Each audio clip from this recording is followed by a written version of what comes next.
তিন বউ দৌড়ে গেল বাজারে, গিয়ে দোকান থেকে সবজি কেনা শুরু করলো। ছোট মাছের ঝোল করবো আজ মায়ের জন্য। ছোট মাছের দামও কম আর খেতেও বেশ ভালো। বেশি একটা সবজিও কিনতে হবে না। ভাগ্যিস আমার আসলে সবসময় বাড়তি কিছু টাকা রাখি। আজই টাকা দিয়ে বেশি করে মাংস আর আলু কিনে নিয়ে যাব। রুটির সাথে খেতে খুব মজা লাগবে। আর মাও খুশি হয়ে আমাকে এই প্রতিযোগিতায় জিতিয়ে দেবেন। সবজি কিনা শেষ। এবার এগুলো বাড়ি নিয়ে গিয়ে রান্না শুরু করে দিই।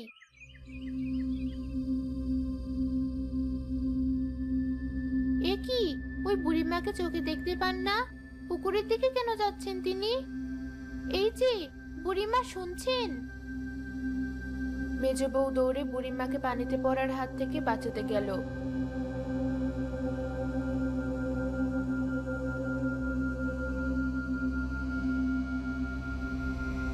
কে ধরলো আমাকে? আমি ধরেছি বুড়িমা। আপনাকে না ধরলে পানিতে পড়ে যেতেন আপনি। তোমাকে অনেক ধন্যবাদ মা। এ কি, আমার বাজারের ব্যাগে থাকা সবজিগুলোর এই অবস্থা কেন?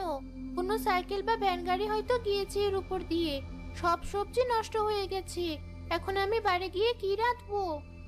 আমার জন্যই তোমার এই ক্ষতি হয়েছে। তুমি আমার সাথে আমার বাড়িতে চলো, তোমার একটা ব্যবস্থা করছি। না, লাগবে না। আরে, তুমি চলো আমার সাথে।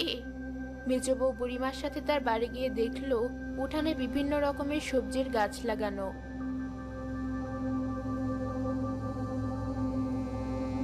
সে তার প্রয়োজন মতো কিছু সবজি তুলে আবার বাড়ি ফিরে গেল।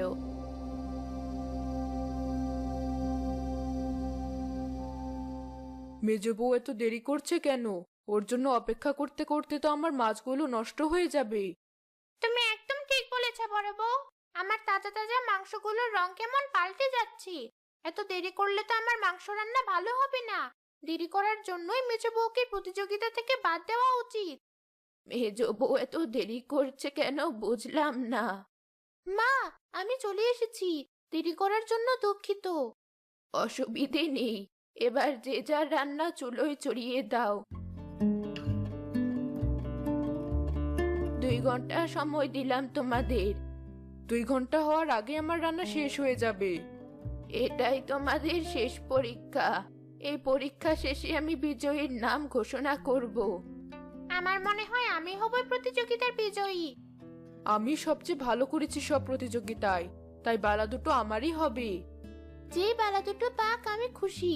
মা প্রতিযোগিতায় অংশ নিতে বলেছিল বলে তার কথা রাখলাম। ঠিক আছে, তোমরা তোমাদের কাজ শুরু করো, আমি আসি।